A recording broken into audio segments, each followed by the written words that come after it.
Hello दोस्तों, कैसे हैं आप सभी लोग। मेरी प्यारी भाभीयों को जय श्री राधे राधे राधे।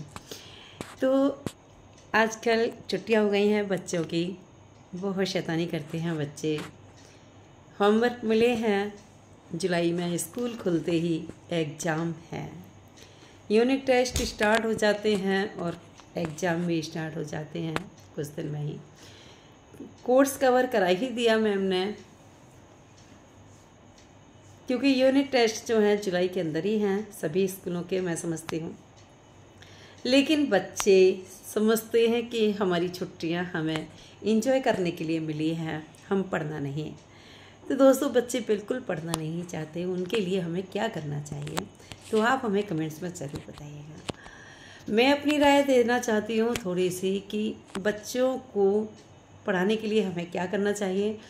तो हमें बच्चों को एक तो सबसे पहले टाइम बांधना चाहिए, क्योंकि जब हम टाइम से काम अगर करेंगे, बड़े करेंगे तो छोटे भी बच्चे भी करेंगे, और टाइम से हम काम कराएंगे सभी तो वो ज़रूर करेंगे, क्योंकि टाइम टेबल बहुत ज़रूरी है।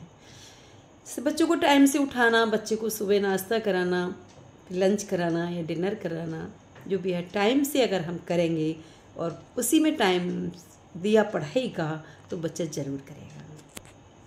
दूसरी बात यह है कि बच्चे को बुक्स पढ़ना नहीं है पसंद, तो उससे पहले हम पढ़ने बैठ जाते हैं तो हो सकता है बच्चे का मन कर जाएगा। दूसरा, बच्चों को थोड़ा सा हंसी मजाक करते हुए, उनके साथ खेलते हुए हम पढ़ाने की कोशिश कर सकते हैं। अगर मान लो हम रूटीन करते हैं तो देखना बच्चा, बेटा कैसा है मेरा राइटिंग, कहीं गलत तो नहीं, कहीं गलत तो नहीं लिख रही मैं, मेरा अच्छा है राइटिंग या नहीं। तो हो सकता है कि बेटा कहे मम्मा लाओ मैं लिख देता हूँ, तो रूटीन इस तरीके से हमारा बच्चा करने लग सकता है। दूसरा, कभी बच्चे का मन नहीं होता तो ये ज़रूरी नहीं कि हम डांट फटकार के ही उसको पढ़ाएं, हम उसे प्यार से समझा सकते हैं। आजकल बच्चे किताबों को लेना नहीं चाहते, खोलना नहीं चाहते। हमारे ज़माने में ऐसा था कि नई किताबें आती थी, नई बुक से आती थी, तो हमें बहुत अच्छा लगता था पढ़ना लिखना। अगर नई नोटबुक आती थी तो खरीद कर लाते थे मार्केट से, तो बड़ा सुंदर सुंदर राइटिंग लिखने का मन करता था। लेकिन आजकल की कोई कीमत ही नहीं समझते किसी भी चीज़ की, क्योंकि पहले पेरेंट्स जो है भरपूर नहीं देते थे बच्चों को। 2 की ज़रूरत है तो 1 मिलती थी, आज 1 की ज़रूरत है तो 4 मिलती है। इसलिए वो बच्चे जो है कीमत समझते नहीं हैं, वो इंसान की कीमत नहीं समझते, पैसे की कीमत नहीं समझते, समय की कीमत नहीं समझते। गलती पेरेंट्सों की है। तो बच्चे मान लो नहीं पढ़ रहे हैं, उनको हमें कैसे पढ़ाना है। वो टीवी में लगे रहते हैं या मोबाइल में लगे रहते हैं, तो टीवी और मोबाइल में जो लगे रहते हैं तो हम गेम जो है सारे हम बंद कर सकते हैं, और जो डोरेमोन वगैरह है उनको भी हटा सकते हैं, और उसमें हम जो एजुकेटेड से रिलेटेड ऐप्स हैं सारे हम उसमें टीवी में डाल सकते हैं और उनको ओपन कर सकते हैं। तो क्योंकि ऐप्स में जो है उसमें कुछ खेल खेल के साथ भी होती हैं पढ़ाइयाँ, क्योंकि बच्चा जो है खेल के साथ अच्छे से पढ़ लेता है, और डिजिटल का ज़माना है, बच्चा डिजिटल से जल्दी पढ़ता है क्योंकि उसको देखने के लिए मिलता है, और डिजिटल से वो ढंग से पढ़ लेता है। क्योंकि पुस्तक तो बच्चों को बिल्कुल पसंद ही नहीं आती, ना नोटबुक छूना चाहता है, ना बुक्स छूना चाहता है, रिटर्न करना नहीं चाहता। हर बच्चे का यही मैटर हो गया है। तो एक तो हम कंपटीशन भी कर सकते हैं बच्चों से कि बेटा चलो हम एक एक पेज लिखते हैं और देखते हैं किसका राइटिंग अच्छा है, कौन पहले इसको कंप्लीट करता है।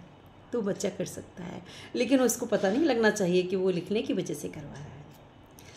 पढ़ाई का है तो जैसे पहले जो है उसमें आती थी रामायण आती थी, पात्र आते थे, महाभारत आती थी, पात्र आते थे, और इसी तरीके से आज भी ऐसी बुक्स के अंदर स्टोरियां हैं जो उसमें पात्र होते हैं। उनको हम पात्रों के हिसाब से खेलते हुए उनको पढ़ सकते हैं कि तुम ये बन जाओ, तुम ये बन जाओ, तुम ये बन जाओ। तो बच्चे की रुचि बढ़ेगी बुक्स पढ़ने में। दूसरा ये है कि अब हमें आता है कि लर्न कराने का। एक बच्चा होता है कि अपने मन में पढ़ के लर्न कर लेता है, दूसरा होता है वो तेज़ पढ़ के करता है, तीसरा होता है कि पहले माँ बोलती है फिर बच्चा बोलता है, तो वो जल्दी लर्न हो जाता है। लेकिन बच्चे को जैसे ही कंफर्ट लगता है हमें वैसे ही करना चाहिए, और लर्न कराने का भी तरीका अलग से ही होना चाहिए।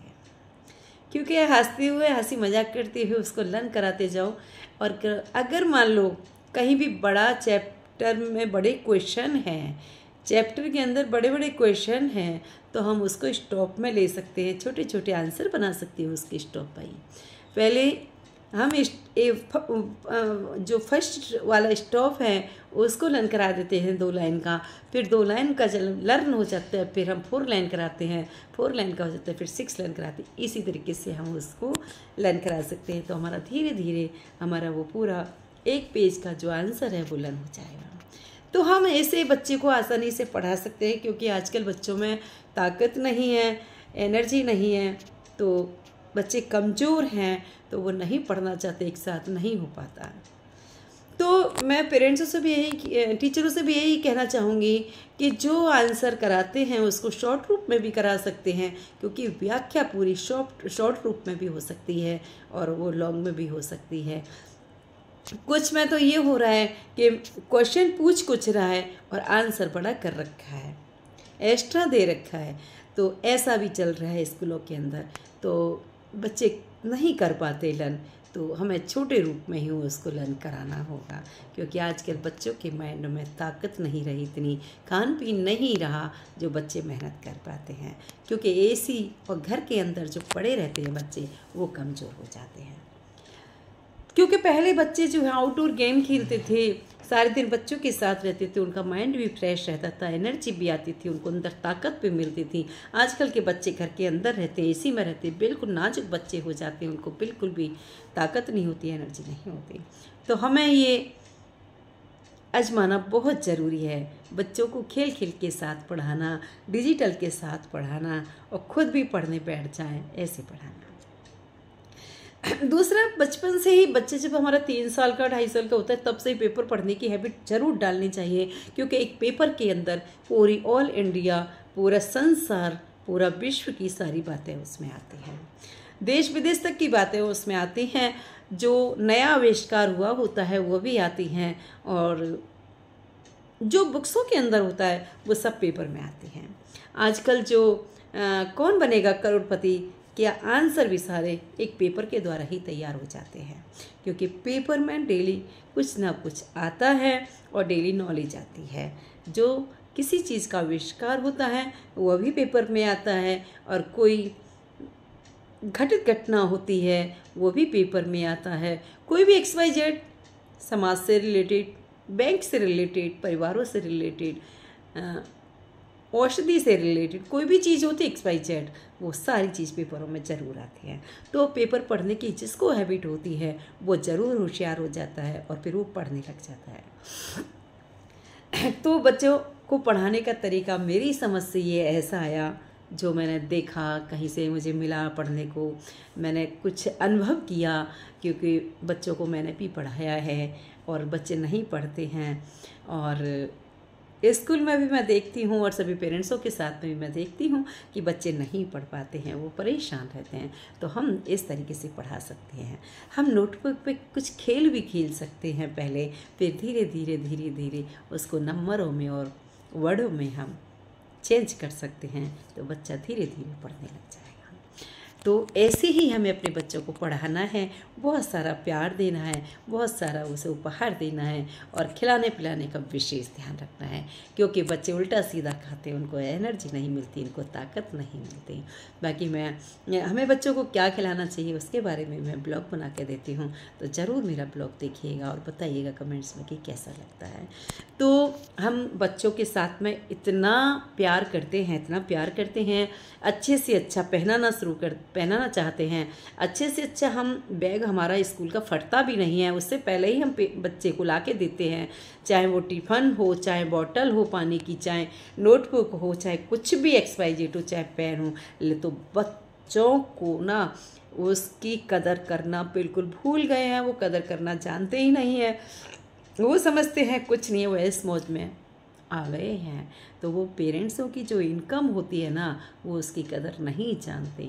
तो हमें बच्चों के साथ में थोड़ा हाथ भींच कर काम करना चाहिए, लोभ से काम करना चाहिए। हमें अपना बड़प्पन नहीं देखना स्कूल के अंदर कि उनके बच्चे नया बैग ला रहे हैं तो हमारा भी बच्चा नया बैग लेकर जाए। जितना आपका बच्चा फटे पुराने बैग से जाएगा, फटे पुराने कपड़ों से रहेगा, अरे उतना ही तो महान बनेगा। ये हकीकत बात है, गलत बात नहीं।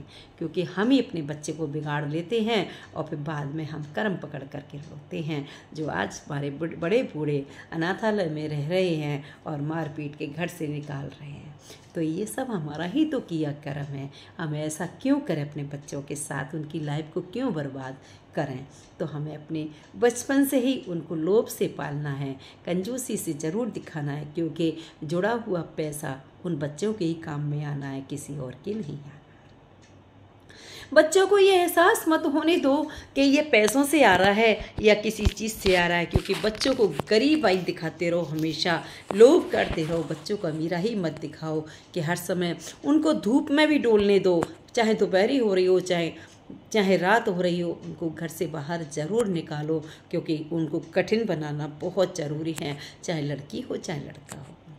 नाजुक बनाएंगे वो कोई कार्य नहीं कर सकते, ना बिजनेस कर सकते हैं, ना जॉब कर सकते हैं, ना घर का कार्य कर सकते हैं, ना घर संभाल सकते हैं, ना फैमिली को संभाल सकते हैं।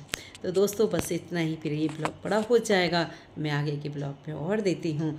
और बस बच्चों का खान पीन कैसा रखना है उसके बारे में। अगर ये ब्लॉग आप सभी को अच्छा लगता है तो कमेंट्स में ज़रूर बताइएगा कि कैसा लगा। बाय बाय आप सभी को, राधे राधे।